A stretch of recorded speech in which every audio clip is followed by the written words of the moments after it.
Graça e paz a todos em nome de Jesus. Amém. Amém? Abram comigo em 1 Coríntios, capítulo 1.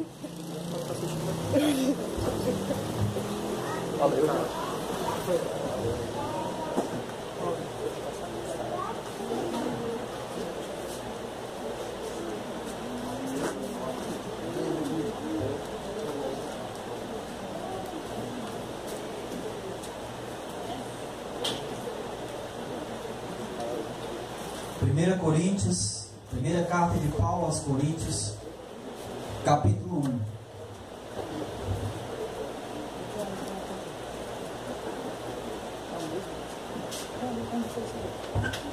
1. Amém?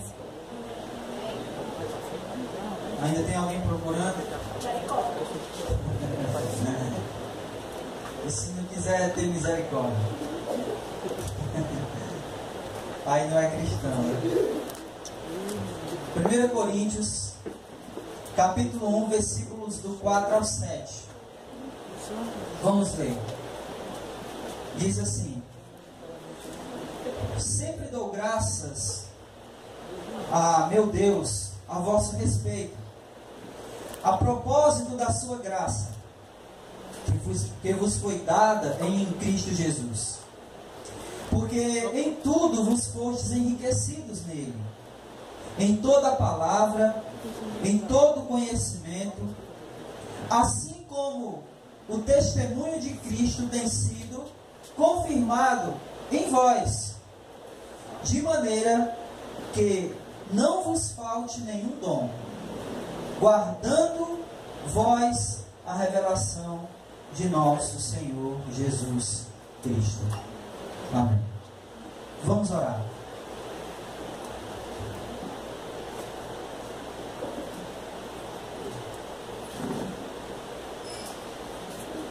Oremos.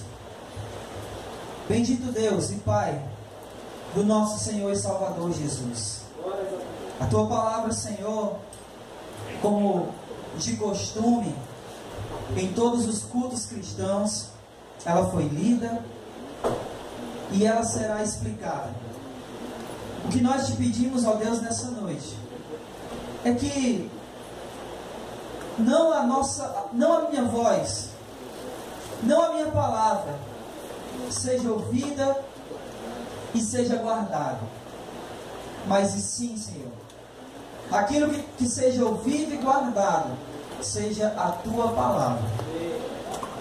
Não estamos aqui para pregar as nossas ideologias, os nossos achismos, mas estamos aqui, Deus, única e exclusivamente para que a Tua palavra, somente a Tua palavra seja pregada. E para isso, Senhor, nós pedimos a ação do Teu Espírito a nos conduzir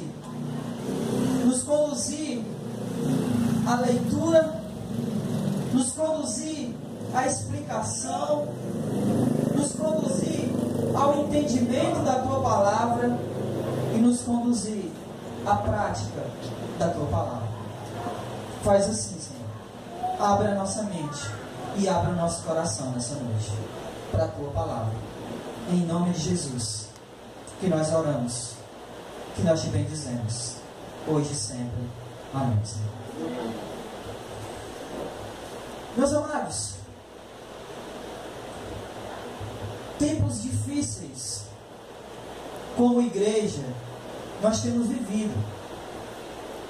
E nesses tempos difíceis, nesses tempos de que o Evangelho ele tem sido dissolvido, nesses tempos onde a igreja ela perdeu um pouco do seu caráter, por assim dizer, ela perdeu um pouco da sua autoridade. Nesses tempos, a gente traz à memória um pouco a igreja do primeiro século. E a gente tem uma tendência a dizer o seguinte: como era bom aquela igreja no primeiro século. Como se nós tivéssemos vivido lá, né? E aí a gente fica pensando como era bom. como eles tinham comunhão, como eles tinham tudo em comum. E aí vem os textos do livro de Atos à nossa memória, e nos lembramos como eles traziam as suas ofertas aos pés dos apóstolos, e era distribuído a cada um conforme cada um tinha necessidade. Nós lembramos da igreja no primeiro século, e com saudade, como se nós tivéssemos ido lá, nós ficamos com saudade de como aqueles irmãos eram fiéis na palavra, eram evangelísticos, andavam por todo lugar pregando a palavra de Deus. Temos saudades de como aqueles irmãos eram irmãos de oração, que estavam constantemente reunidos em nome de Jesus para partir o pão, para orar.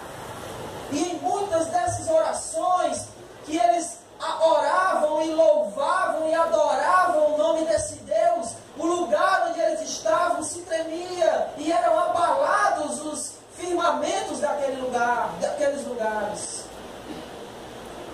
E nós ficamos com saudade dessas igrejas, dessa igreja no primeiro século.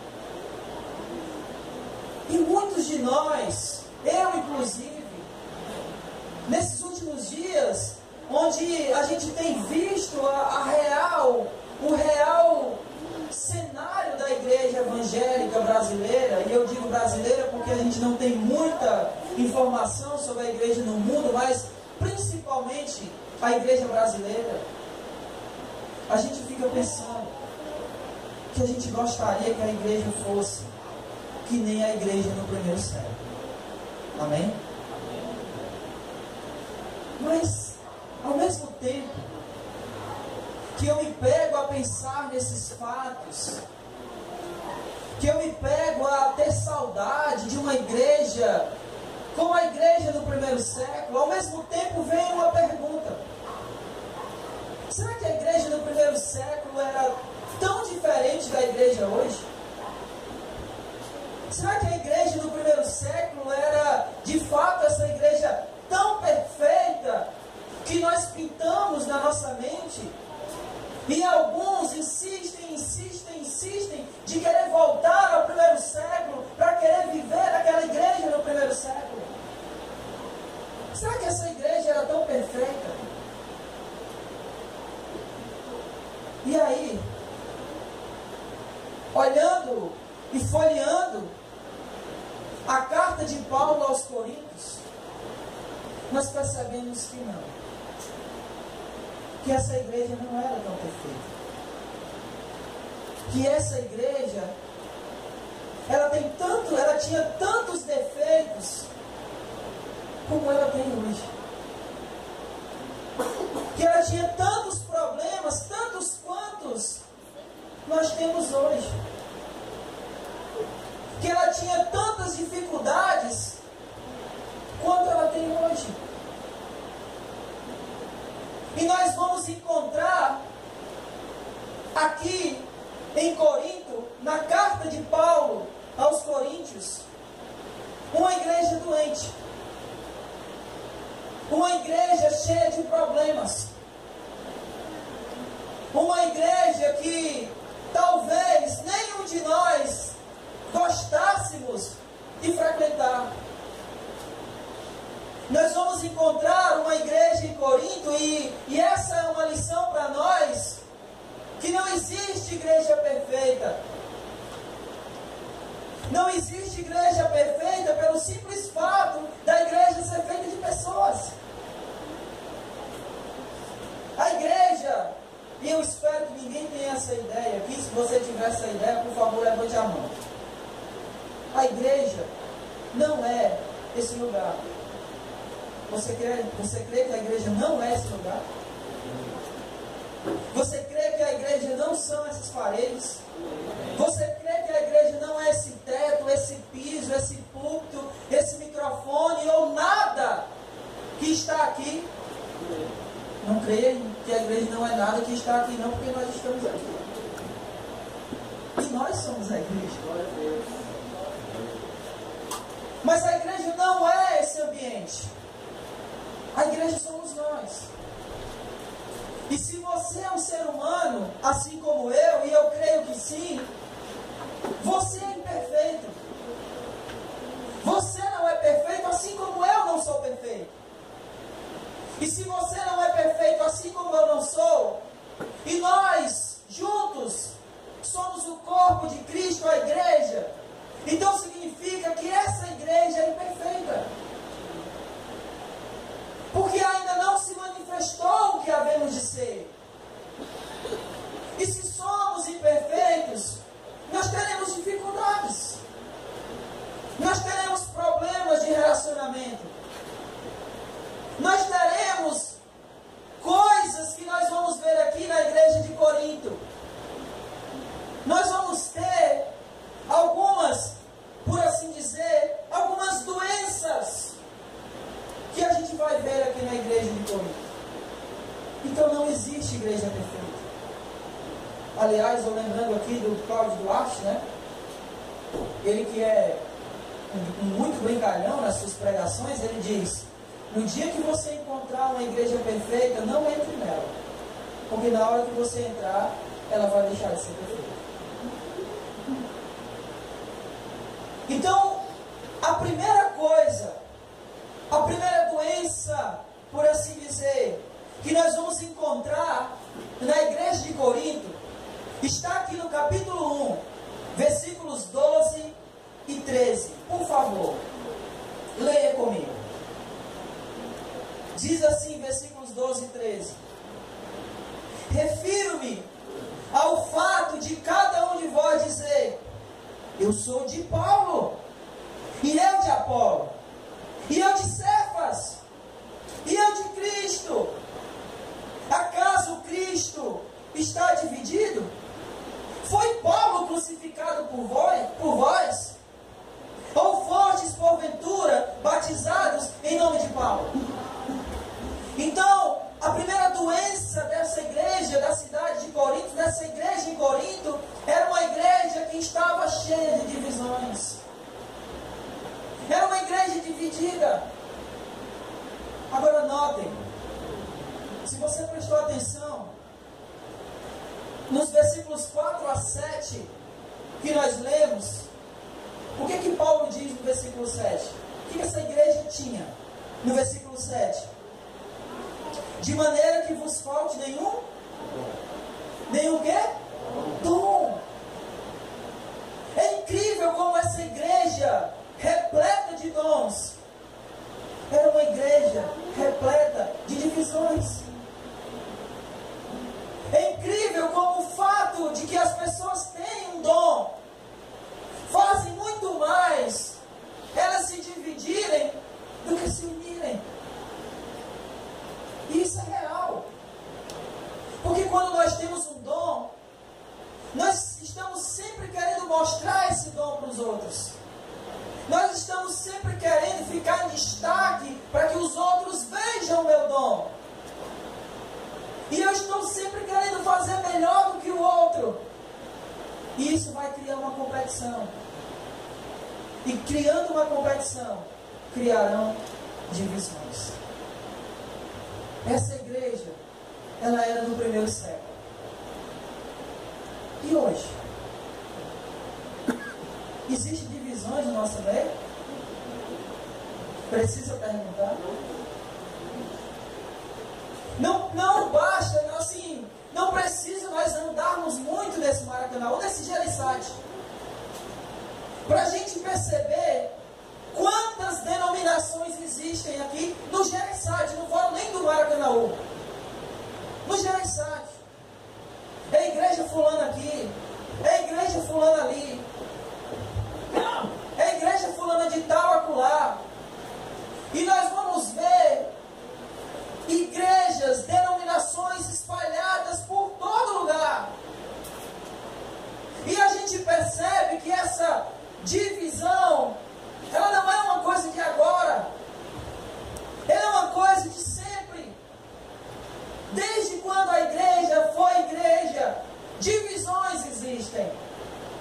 É bem comum nós encontrarmos pessoas que dizem assim: eu acredito que você já ouviu essa palavra.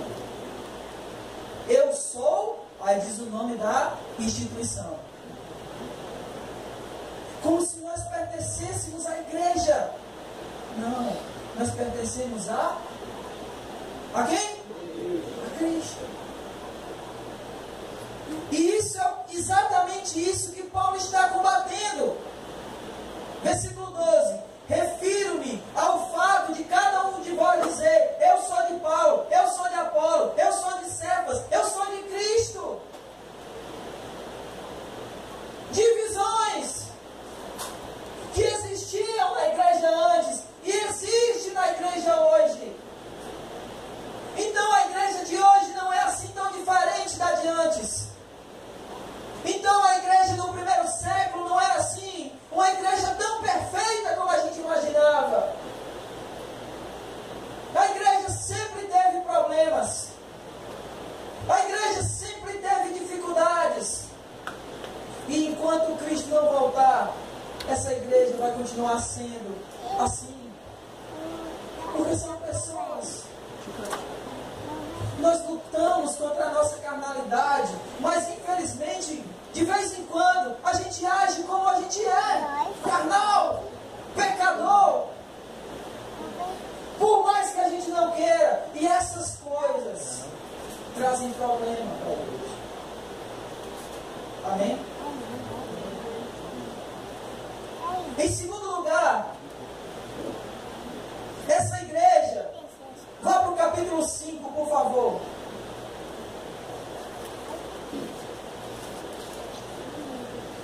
Essa igreja era doente por ela viver na prática da imoralidade.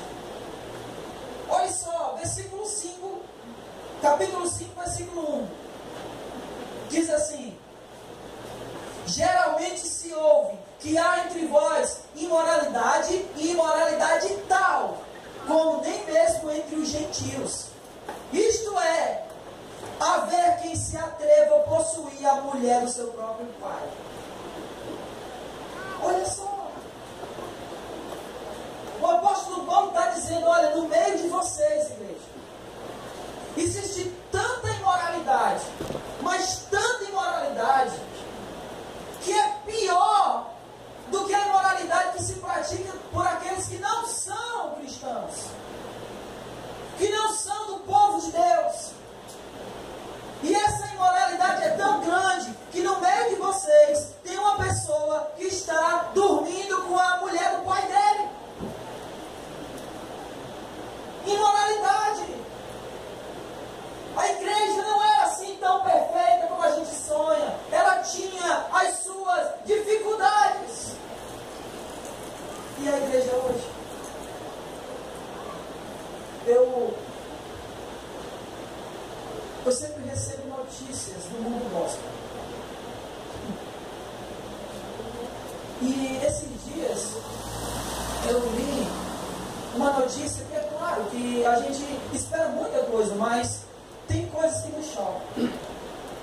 E a notícia era que estavam rolando no WhatsApp fotos de um pastor que estava tendo um caso com uma irmã que fazia parte do grupo de louvor, uma cantora da igreja. Ambos casados.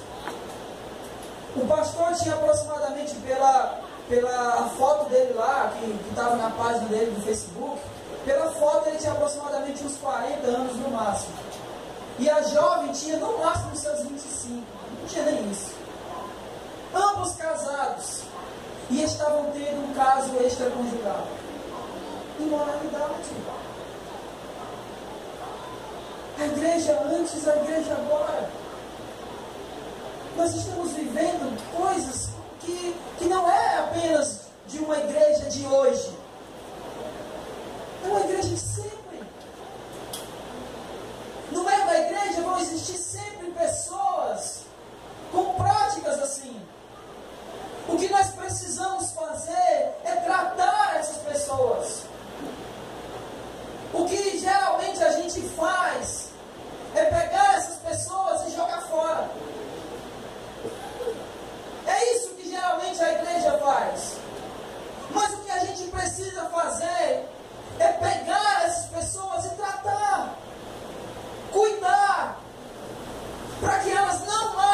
pratiquem esse tipo de pecado.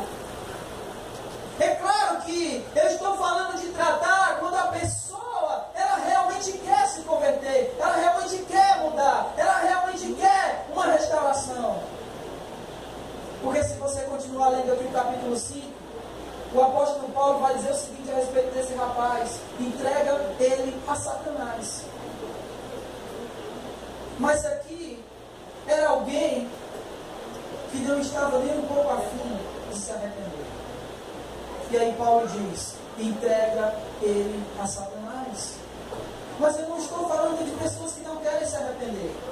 Às vezes a pessoa até quer, mas a igreja ela tem um hábito ruim de não querer tratar, porque dá trabalho. É mais fácil você curar um doente ou matar ele.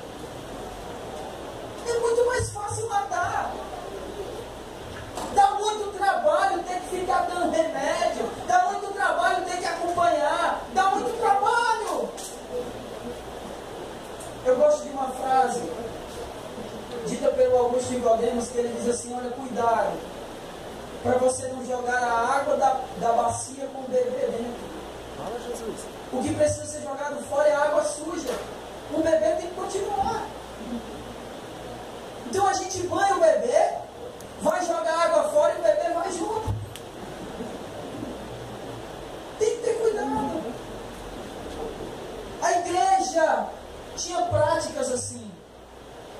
E, por favor, irmãos, eu não estou aqui apoiando essas práticas.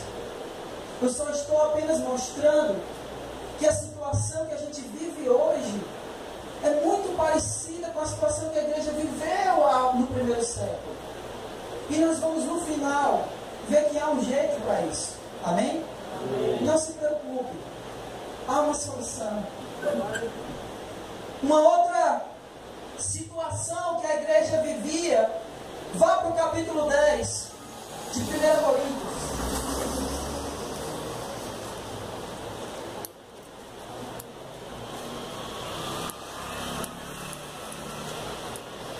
Ela vivia práticas idólatras. Capítulo 10, versículos 14. Portanto, meus amados, versículo 14 do capítulo 10. Portanto, meus amados, fugi da idolatria. Versículo 20. Antes digo que as coisas que eles sacrificam, é a demônios que as sacrificam, e não a Deus. E eu não quero que vos torneis associados aos demônios. A igreja viveu uma situação assim, de idolatria.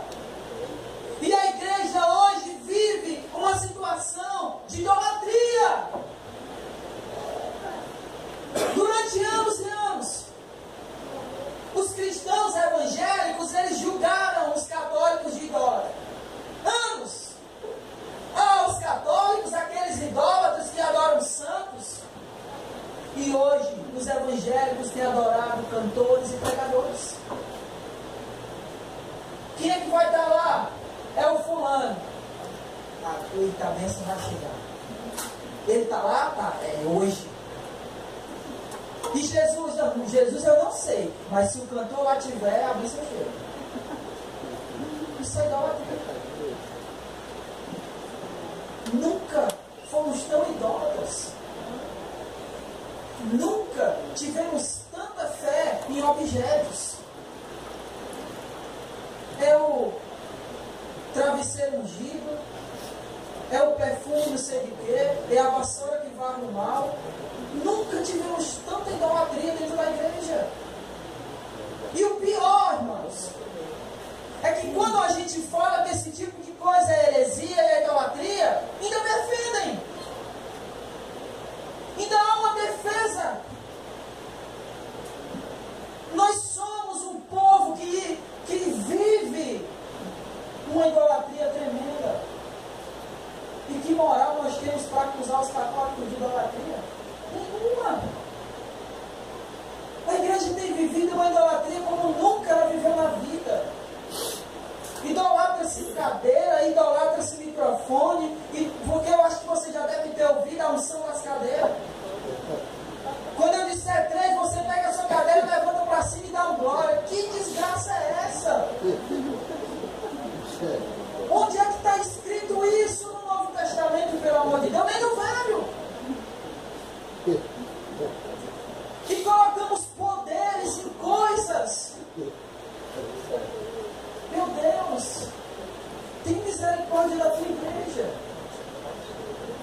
eu pensava que era por falta de conhecimento. Não é. É porque o povo gosta dessas coisas. É a raiz que ainda está dentro de nós. Uma raiz por coisas transcendentes, por misticismo, aquilo que está oculto. É engraçado que nós temos medo das coisas ocultas, do mundo espiritual. Quer ver uma coisa? Cadê o Wagner? Eu saí. O Wagner. É isso, pastor. Se ele ouvir um barulhozinho, ele não fica com medo. Ele fica tremendo. Ele não fica, presta atenção. Não, que eu sou ele não corajoso. fica com medo, ele vai correr. Exatamente, ele não fica com medo, ele corre. Mas isso está na nossa raiz. O medo do que é espiritual, do que é oculto. E os evangélicos, eles começaram a aderir coisas assim: olha, essa tampa de garrafa é ungida. Então, no momento que você colocar na garrafa e beber por ela, você vai ser abençoado por dentro. E nenhum mal entrará no teu corpo, tu vai ter o corpo fechado. Só que tem um detalhe, ela custa R$1.000. Tá aqui, se você quiser. Tem muita gente que compra. Meu irmão, olha só, preste atenção. João capítulo 5. Preste atenção, João capítulo 5. As pessoas depositavam a sua fé no tanque. Jesus chegou na frente daquele homem e disse: não, sou eu. Tu quer ser curado? Não é o tanque, sou eu. Não é essa tampa, é Jesus. Não são os símbolos, não são os cantores, não são os pregadores. É a palavra de Deus que transforma. E nós estamos vivendo uma idolatria, assim como a igreja de Corinto viveu. Não somos tão diferentes. Em quarto lugar, vá para o capítulo 15. Por favor. E leia comigo os versículos 33 e 34.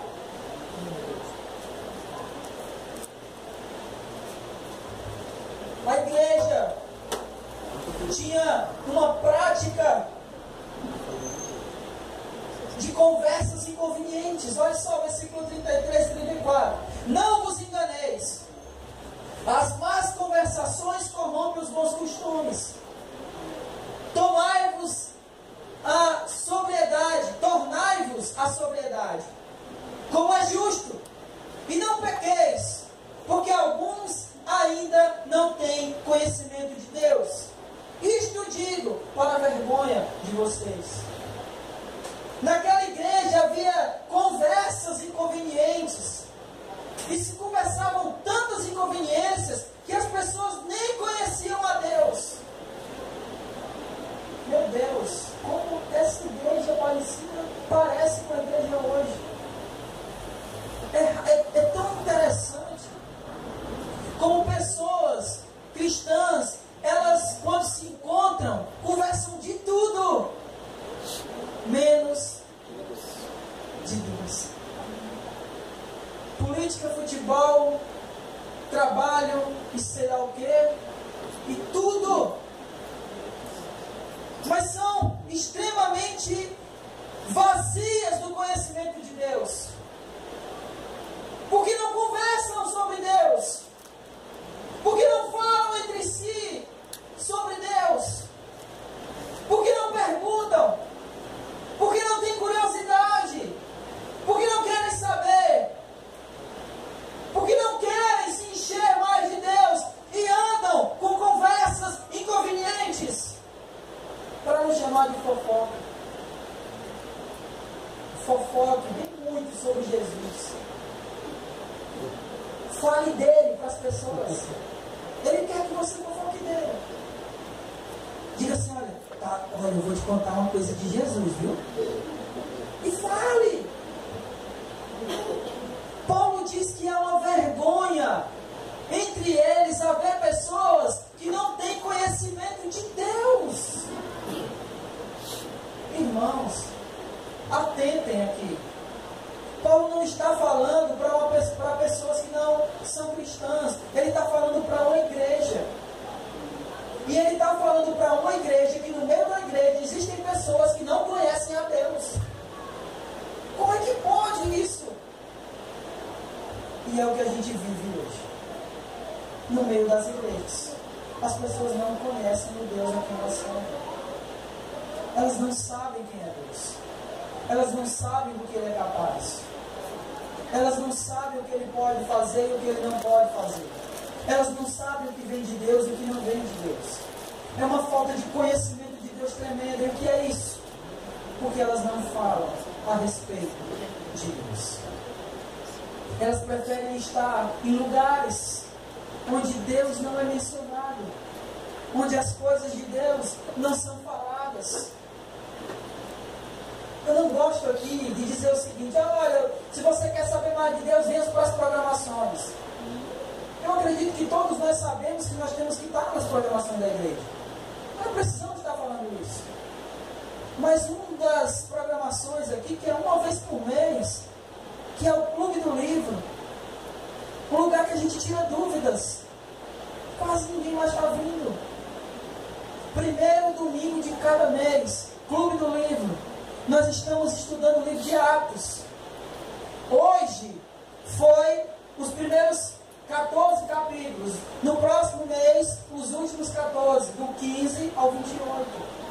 Leiam, venham, tirem dúvidas, vamos conversar sobre Deus. Vamos conversar entre nós as coisas de Deus.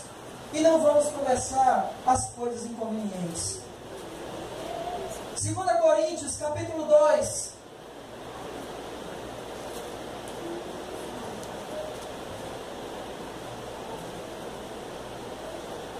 Versículos 10 e 11. Aquela igreja em Corinto vivia, ela estava doente, porque aquela igreja não sabia perdoar. 2 Coríntios capítulo 2, versículos 10 e 11. A quem perdoais alguma coisa, também eu perdoo.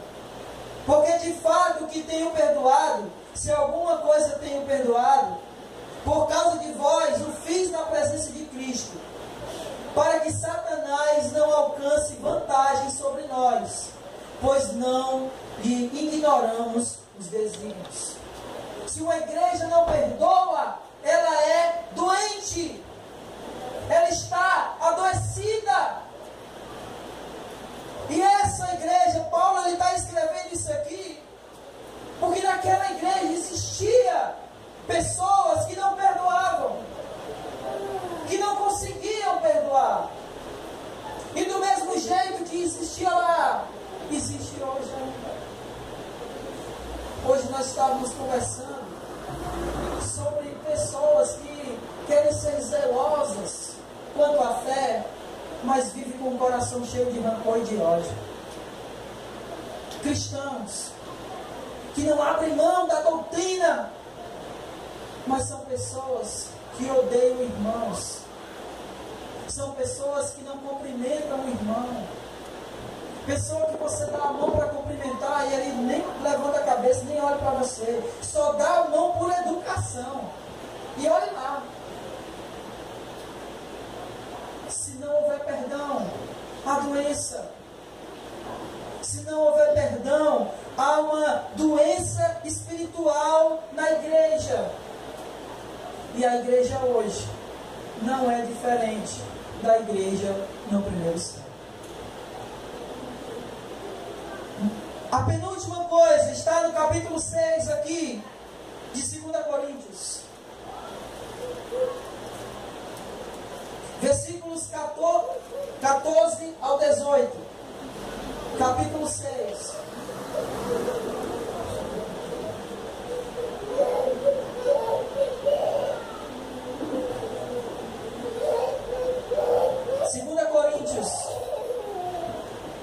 capítulo 6, do 14 ao 18, diz assim: não vos ponha em julgo desigual com os incrédulos, porquanto que sociedade pode haver entre a justiça e a iniquidade? Ou que comunhão da luz com as trevas? Que harmonia entre o Cristo e o maligno? Ou que união do crente com o incrédulo? Que ligação há entre o santuário de Deus e os ídolos? Porque nós somos santuário de Deus, do Deus vivente. Como Ele próprio disse: habitarei e andarei entre eles, serei o seu Deus e eles serão o meu povo. Por isso, retirai-vos do meio deles, separai-vos, diz o Senhor. Não toquei nas coisas impuras e eu vos receberei. Serei vosso Pai e vós serei para mim filhos e filhas, diz o Senhor Todo-Poderoso. Aquela igreja, ela tinha uma aliança com o mundo. E a igreja de hoje, infelizmente, ela tem uma aliança com o mundo. Irmãos, uma das piores coisas que aconteceu com a igreja no Brasil foi a inclusão da palavra gospel. Porque hoje, se tiver o nome gospel, está ok. É um bar, mas é gospel. Ah, então tudo bem. Não tem problema. É uma boate. Ah, mas é gospel. Então tá valendo. É um hotel, mas é gospel. Ah, então se é gospel, então vamos adulterar gospel. Foi a pior coisa que aconteceu para a igreja brasileira. Foi a inclusão da palavra gospel. Não a inclusão em si, mas a forma como ela foi inclusa. Porque a palavra gospel significa evangelho. Mas a forma como a palavra gospel é usada, ela veio para legalizar as coisas erradas. Ela veio para tornar legal aquilo que Deus abomina. E a igreja passou a fazer aliança com as coisas do mundo. E nós acabamos de ler aqui que não pode haver comunhão entre as trevas e a luz, entre Cristo e o maligno. Não pode, não dá. E a igreja hoje tem feito essa aliança, assim como a igreja antes tem feito essa aliança, Mas assim como antes foi combatido por Paulo, hoje ainda é combatida essa aliança com o mundo. Nunca a gente viu a igreja querer ser tanto igual ao mundo. Nunca a gente viu tanto a igreja querer fazer as coisas que o mundo faz. A igreja não quer mais ser diferente, ela quer ser igual. Ela quer estar envolvida com as coisas, eu quero estar antenado com o mundo. Eu quero falar como o mundo fala, eu quero agir como o mundo age. Eu quero apenas a palavra gospel no meu vocabulário. É gospel.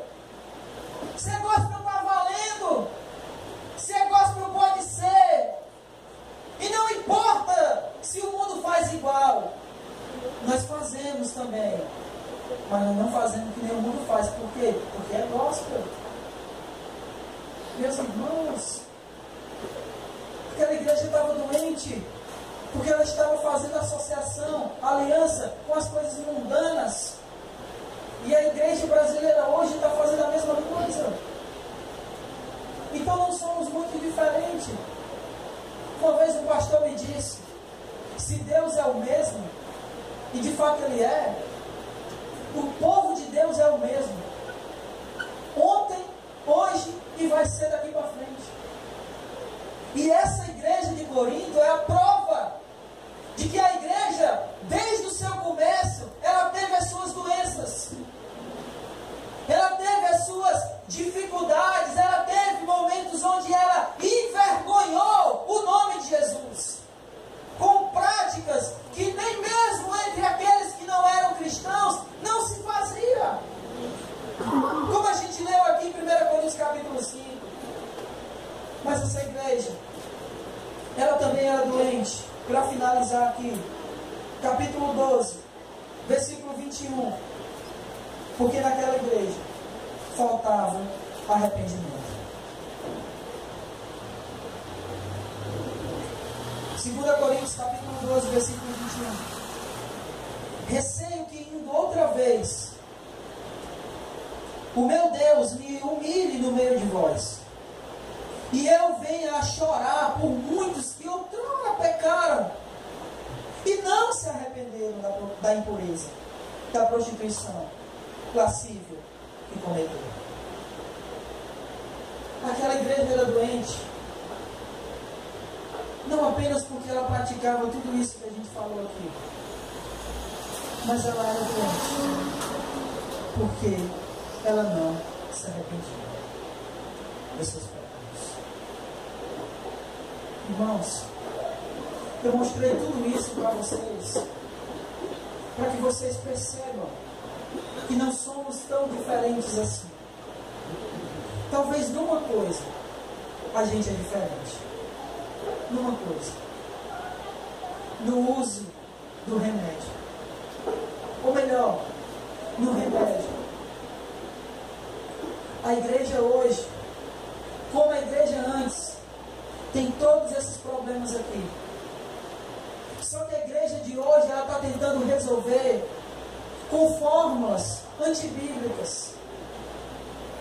Ela está tentando resolver com festas, com shows, com pulos, com gritos. Isso não resolve esses problemas. Nada de qualquer método que a gente possa pensar para resolver esses problemas aqui não são suficientes. Não funcionam. Só tem uma maneira de resolver tudo isso aqui. Só tem uma forma da igreja não viver de forma doente, vivendo na prática dessas coisas aqui. E Paulo disse isso para essa igreja. O que mais me impressiona em Paulo é que talvez nós, se fosse escrever essa carta aos Coríntios, sabendo tudo aquilo que eles estavam fazendo, eu teria escrito assim: olha, vocês estão fazendo tudo isso, e a solução, no final, eu diria, é isso aqui. Paulo fez o contrário. Ele escreveu a solução. Depois ele disse o que eles estavam fazendo. Por isso eu gostaria que você voltasse lá para o capítulo 1, aqui de Coríntios, e lesse comigo o versículo 21.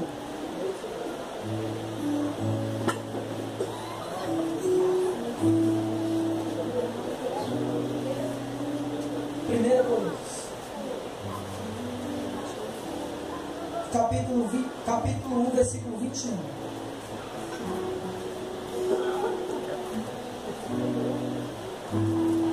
Perdão, 23.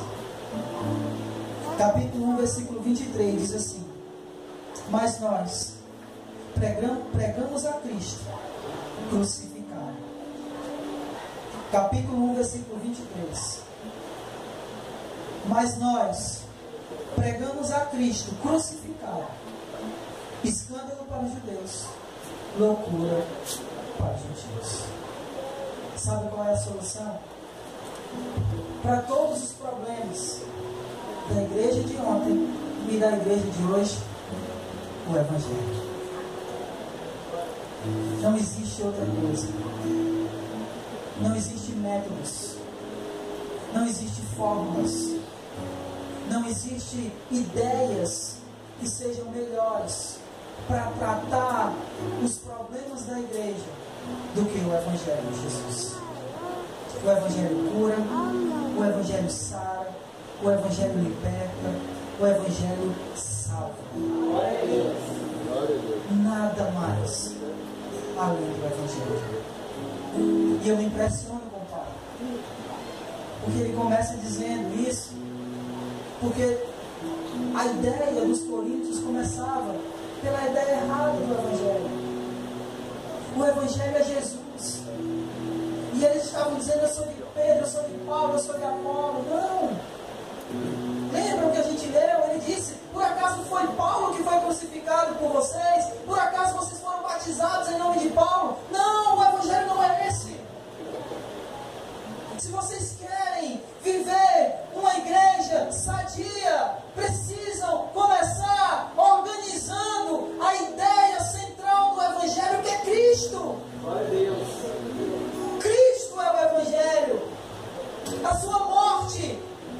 sua crucificação, o seu corpo entregue na cruz, o seu sangue derramado, o seu corpo sepultado e a sua ressurreição ao terceiro dia. Aleluia.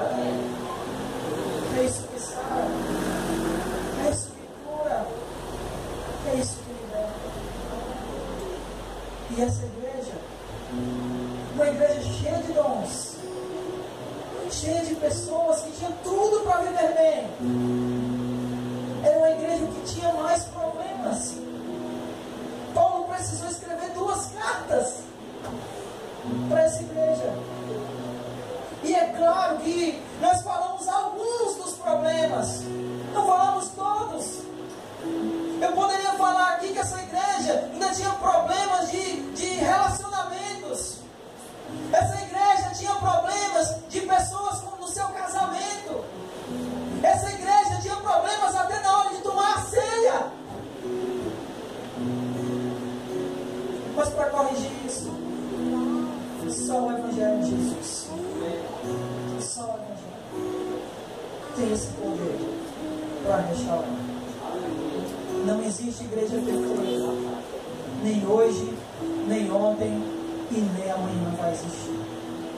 O que existe é um perfeito Evangelho que nos faz viver uma vida com Cristo. Glória a Deus. E aonde quer que você esteja, não procure uma igreja perfeita. Procure se o Evangelho está sendo pregado com perfeição. Amém? Está sendo pregado na sua totalidade. Que Deus nos abençoe.